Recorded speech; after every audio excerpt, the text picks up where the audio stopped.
Hello, আসসালামু আলাইকুম। আমি আসাদুজ্জামান। আমি একজন সাপ্লাই চেইন প্রফেশনাল হিসেবে একটা ফ্রেট ফরওয়ার্ডিং কোম্পানিতে সিনিয়র এক্সিকিউটিভ এর ফ্রেডে আছি। সো আমি এর আগে একটু কথা বলেছিলাম সাপ্লাই চেইনের বেসিকটা নিয়ে, একদম যে বেসিক যে সাপ্লাই চেইনটা সেটা নিয়ে কথা বলছিলাম। সো আজকে আমি একটু কথা বলবো, সেটা হচ্ছে সাপ্লাই চেইনে যেটা সবথেকে মোস্ট ইম্পর্টেন্ট যে পার্টটা, যে বিষয়টা, যেটা সাপ্লাই চেইনের প্রত্যেকটা উইংয়ের সাথে, প্রত্যেকটা সেক্টরের সাথে ওতপ্রোতভাবে জড়িত, সেটা হচ্ছে ইনভেন্টরি। এবং এই ইনভেন্টরিটা কীভাবে আমরা, ইনভেন্টরি কীভাবে আমরা ম্যানেজ করতে পারি, ইনভেন্টরির আমাদের চ্যালেঞ্জগুলো কী কী, এবং ইনভেন্টরি কী কী ওয়েতে আমরা কী বলে এটা মেনটেনগুলো করতে পারি, এবং এটার উপকারিতা কি। সো টোটাল ইনভেন্টরি নিয়ে আমি গভীরে না গিয়ে একদম বেসিকভাবে, প্রাথমিকভাবে নতুন যারা আছে তাদের জন্য, তাদের উদ্দেশ্যে বলবো।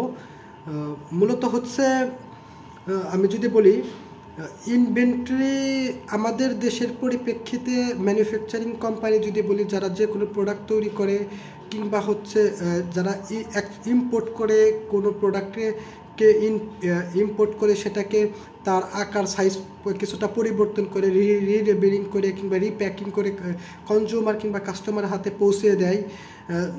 পৌঁছে দেওয়ার জন্য তারা যে একটা স্টক কিংবা গোদাম বলি কিংবা ওয়্যার হাউস বলি, যেখানে তারা এই প্রসেসগুলো করে, সব কিছুর সাথে আসলে ইনভেন্টরি জড়িত।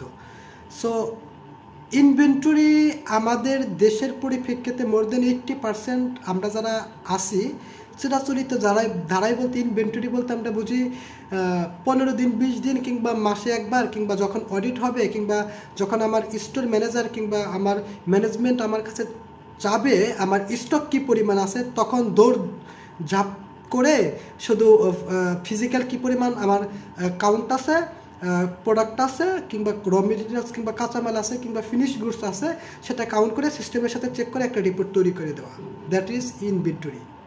এটা হচ্ছে আমাদের অপ্রিয় সত্যি কথা, মোর দেন 80% প্র্যাকটিস আমাদের দেশে। কিন্তু সময় পরিবর্তন হয়েছে, এখন এটা 2025 সাল। সো গ্লোবাল সাপ্লাই চেনের বাসায় ইনভেন্টরি একটু ডিফারেন্ট। একজন সাপ্লাই চেইন প্রফেশনালভাবে ইনভেন্টরিটা এরকম না। ইনভেন্টরিটা একটা গোছালো, ইনভেন্টরি কিছু ধাপ আছে, স্টেপ আছে। সো সাপ্লাই চেনের ভাষায় আমি যদি প্রথম কথা বলি, যদি ইনভেন্টরিটা কি, সাপ্লাই চেনের ভাষায় ইনভেন্টরিটা হচ্ছে, ইনভেন্টরি শুধু কাউন্টিং করা না, 15-20 দিন 1 মাস পরে কাউন্টিং করে না। ইনভেন্টরিটা হচ্ছে সাপ্লাই চেনের ভাষায় কোনো একটা কোম্পানির কাছে কিংবা যে কোনো মানে ওনারের কাছে কোনো কিছু স্টক থাকা, সেটা হোক র মেটেরিয়ালস, কাঁচামাল কিংবা ফিনিশ গুডস, সেটা যে কোনো অবস্থায় থাকতে পারে। যে কোনো মানে যেটা লাইব্রেরিটি আছে, যেটার প্রাইস আছে, আকার আছে, একটা স্পেস ইউটিলাইজ করে, সেটাই হচ্ছে ইনভেন্টরি। সেটা যে কোনো প্রসেসে থাকতে পারে, যে কোনো ওয়েতে থাকতে পারে। সেটা হতে পারে কাঁচামাল হিসেবে, র মেটেরিয়ালস হিসেবে, সেটা থাকতে পারে প্রোডাকশনের বিভিন্ন ডিপার্টমেন্টের ওয়ার্ক ইন প্রোগ্রেসে থাকতে পারে, কিংবা সেটা থাকতে পারে ফিনিশ গুডস, যেটা রেডি ফর কনজিউমার সে অবস্থাতে থাকতে পারে।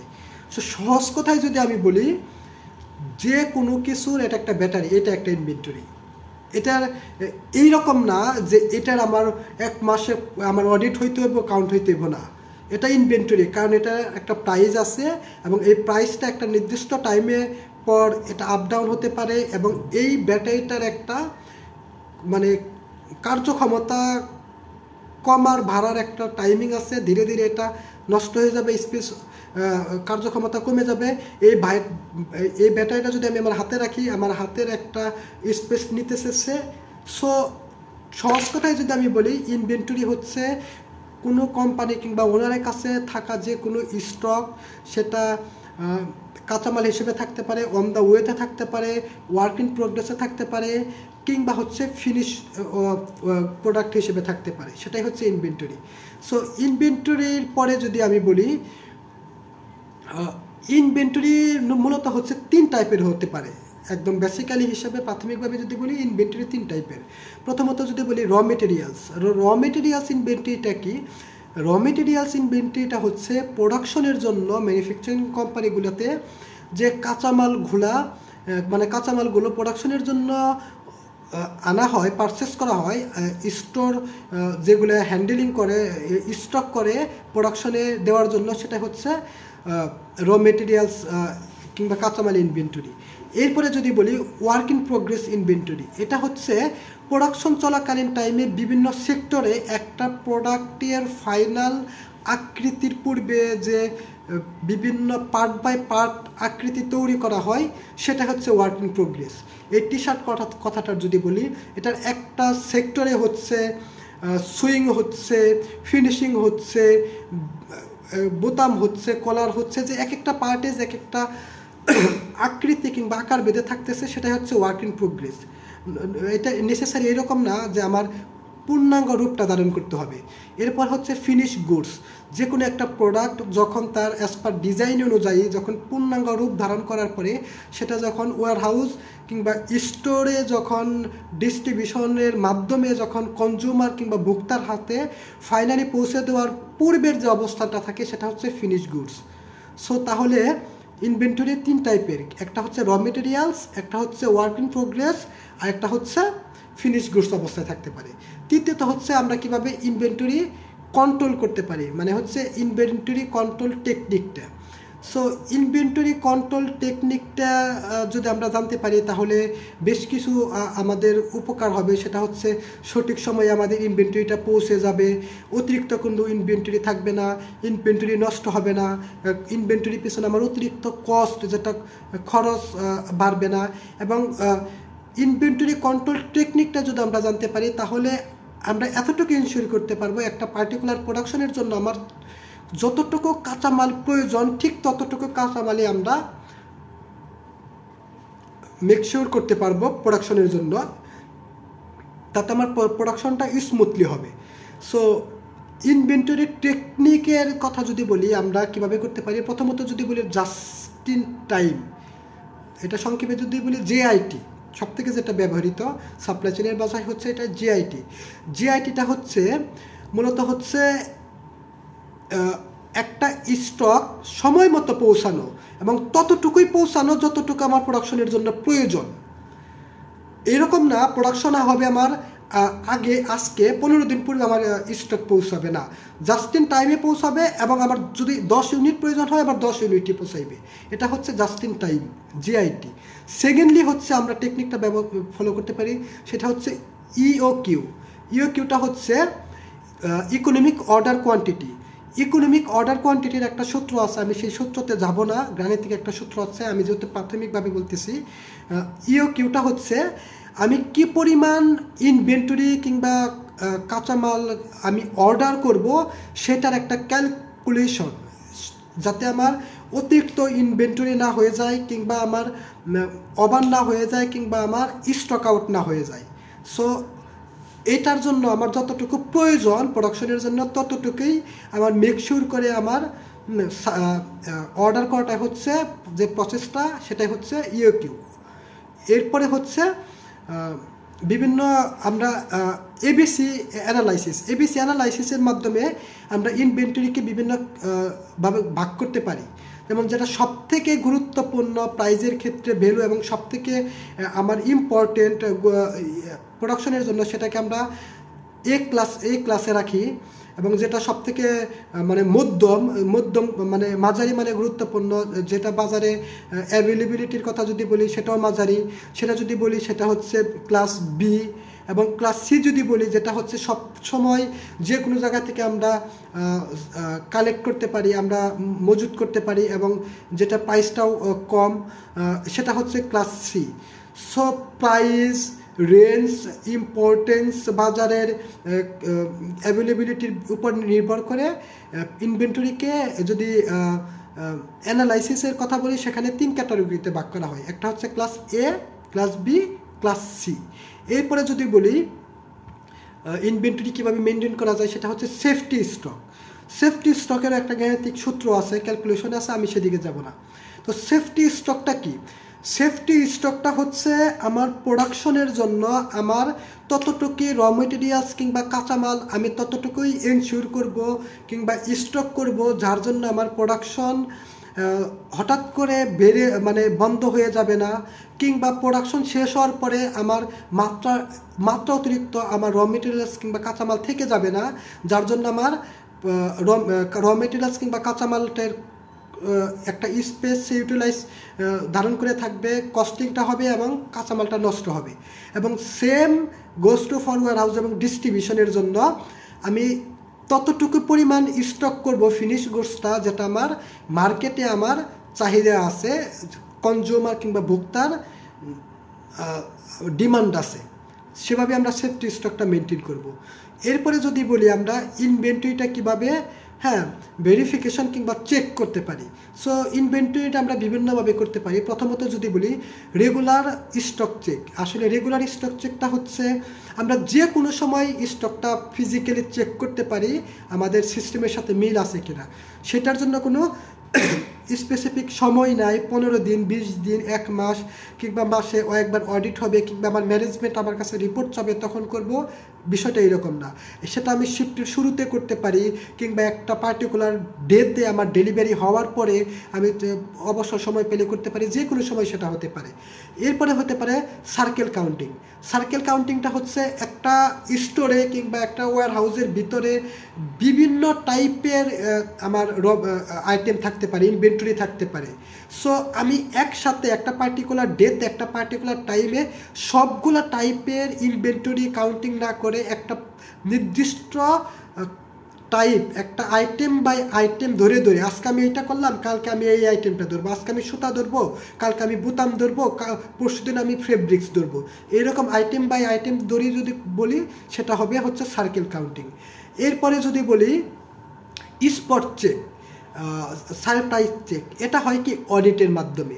ম্যানেজমেন্ট কিংবা অডিট কিংবা আপার লাইনের যে কেউ হঠাৎ করে যেটা করে থাকে, সিস্টেমের সাথে তার স্টকটা ঠিক আছে কিনা চেক করা। এরপরে আরও হতে পারে সেটা হচ্ছে আমরা আমাদের সফটওয়্যারের সাথে ফিজিক্যাল ইনভেন্টরি করে সেটার কতটুকু সামঞ্জস্যপূর্ণ আছে সেটা আমরা ক্রস চেক করতে পারি। এরপরে আমরা বারকোড স্ক্যান করে আমরা অল্প সময়ের ভিতর আমরা জেনে নিতে পারি আমাদের স্টক, আমাদের ইনভেন্টরির কী পরিমাণ মজুত আছে। সো বিভিন্ন টাইপেরই হতে পারে। সো নর্মালি আমাদের যে প্র্যাকটিসটা হয় একটা নির্দিষ্ট শুধুমাত্র অডিটের মাধ্যমে ইনভেন্টরি আমরা চেক করি না, আমরা 3-4-5টা ওয়ের যে কোনোটা অ্যাটলিস্ট 2-3টা প্রসেস আমরা অ্যাপ্লাই করার চেষ্টা করব। এরপরে যদি হয়ে থাকে হচ্ছে একটা গুড ইনভেন্টরির যে বেনিফিটটা কী হতে পারে যদি আমরা মেনটেন করি, সেক্ষেত্রে হতে পারে কখনো ওভার স্টক হবে না, ইনভেন্টরিটা যদি আমি মেনটেন করি, এবং এরপরে হচ্ছে স্টক আউট হবে না। এরপরে আমার প্রোডাকশনের এফিসিয়েন্সি বেড়ে যাবে, আমার হচ্ছে কাস্টমার স্যাটিসফ্যাকশন পাবো আমি অন টাইম ডেলিভারির মাধ্যমে। যদি আমার মানে কারেক্ট কোয়ান্টিটিতে যদি আমার ফিনিশ গুডস আমার হাতে থাকে, আমি কাস্টমারকে অ্যাজ পার ডিমান্ড অনুযায়ী প্রোডাক্ট দিতে পারবো। যদি পরিমাণে বেশি না হয় তাহলে সেটার কোয়ালিটিটা সঠিক থাকবে। সো কাস্টমার স্যাটিসফ্যাকশনটা হবে সেখানে। এরপরে যদি বলি ইনভেন্টরি ম্যানেজমেন্টের যে সবথেকে কমন যে চ্যালেঞ্জগুলো হয় সেটা হচ্ছে ওভার স্টক হয়ে গেলে খরচ বৃদ্ধি পায়, পণ্য নষ্ট হতে পারে, স্টক আউট হয়ে গেলে প্রোডাকশন থেমে যেতে পারে, কিংবা হচ্ছে কাস্টমার কিংবা কনজিউমারের কাছে যদি আমরা প্রোডাক্টটা যদি অন টাইমে ডেলিভার না করতে পারি কাস্টমার হাতছাড়া হয়ে যেতে পারে কিংবা আমার মার্কেট নষ্ট হতে পারে। সো এরপরে যদি আমি বলি আমরা সিস্টেমেটিক্যালি যেগুলো ব্যবহার করা হয় ইনভেন্টরি ম্যানেজমেন্টে, ইআরপি সফটওয়্যার ব্যবহার করা হয়, রিয়েল টাইম ট্র্যাকিংটা ব্যবহার করা হয়, যেটা হচ্ছে RFID। ইআরপি সফটওয়্যার ব্যবহারের মাধ্যমে প্রত্যেকটা ডিপার্টমেন্ট, ওয়্যারহাউস, ডিস্ট্রিবিউশন, প্রকিউরমেন্ট, তারা ইনভেন্টরির যে কি পরিমাণে আছে, কি অবস্থানে আছে সেটা তারা জানতে পারে। সো এটার কারণে প্রত্যেকটা ডিপার্টমেন্টের জন্য তাদের অ্যানালাইসিস করাগুলো, ডাটা অ্যানালাইসিস করাটা সহজ হয়ে যায়। সো এরপরে যদি আমি বলি যে ফাইনালি যদি আমি সহজ কথায় যদি একটা কথা বলি যে ইনভেন্টরিটা হচ্ছে যেটার একটা ভ্যালু আছে, যেটা হচ্ছে একটা র মেটেরিয়ালস কিংবা একটা কোম্পানির কাছে যেটা স্টক থাকে প্রোডাকশনের জন্য, র মেটেরিয়ালস কিংবা কাঁচামাল কিংবা ফিনিশ গুডস, এবং যেটা একটা স্পেস নেয় এবং মার্কেটে সেটার প্রাইস আছে এবং কমতে পারে বাড়তে পারে, সেটাই হচ্ছে একটা ইনভেন্টরি। এবং ইনভেন্টরি আমাদের মেনটেন করার যে বিভিন্ন প্রসেসগুলো বললাম, জাস্ট ইন টাইম, ইওকিউ, হ্যাঁ, সেফটি স্টক, এরপরে যদি বলি ইনভেন্টরি আমরা কিভাবে ভেরিফিকেশন করতে পারি, সার্কেল কাউন্টিং বললাম, সাডেন যে চেক সেটা বললাম, মানে যে কোনো সময় করতে পারি, এটা হতে পারে। তারপরে হচ্ছে আমাদের ম্যানেজমেন্ট কিংবা অডিটের মাধ্যমে একটা পার্টিকুলার টাইমে হতে পারে। এরপরে যদি বলি হচ্ছে ইনভেন্টরির যে আমাদের মেনটেন করলে আমাদের যে বেনিফিটটা হতে পারে, যে সমস্ত ওভার স্টকটা আমরা কাটিয়ে উঠতে পারি, কাস্টমার স্যাটিসফ্যাকশনটা করতে পারি। সো সব কিছু মিলিয়ে সাপ্লাই চেনের প্রত্যেকটা পার্টে ইনভেন্টরি জড়িত। সো আমি আশা করি যারা নতুন আছে তারা ইনভেন্টরিটা সম্পর্কে অ্যাটলিস্ট এটা বাদ দিয়ে দেন। ইনভেন্টরি মানে এটা হচ্ছে যে মাসে একবার কিংবা যে কোনো সময় আমার অডিট আসবে কিংবা আমার ম্যানেজমেন্ট আমার কাছে হিসাব চাবে কী পরিমাণ আছে সেটা আমি চেক করব না। ইনভেন্টরি সংজ্ঞা এটা না। ইনভেন্টরি হচ্ছে যেটার আকার আছে, যেটার ভ্যালু আছে, প্রাইস আছে, মার্কেটে সেটার ডিমান্ড আছে, আপস অ্যান্ড ডাউন হতে পারে, এবং কোম্পানির কাছে স্টক থাকে, সেটা অ্যাজ এ র মেটেরিয়ালস কিংবা কাঁচামাল হিসেবে প্রোডাকশনে ব্যবহৃত হতে পারে, কিংবা ফিনিশ গুডস হিসেবে ওয়্যার হাউস এবং ডিস্ট্রিবিউশনের মাধ্যমে কনজিউমার কিংবা কাস্টমারের কাছে পৌঁছে দেওয়া হয়, সেটাই হচ্ছে ইনভেন্টরি। আজকের মতো এতটুকুই, পরবর্তীতে আবার কোনো বিষয় নিয়ে কথা বলবো। ধন্যবাদ।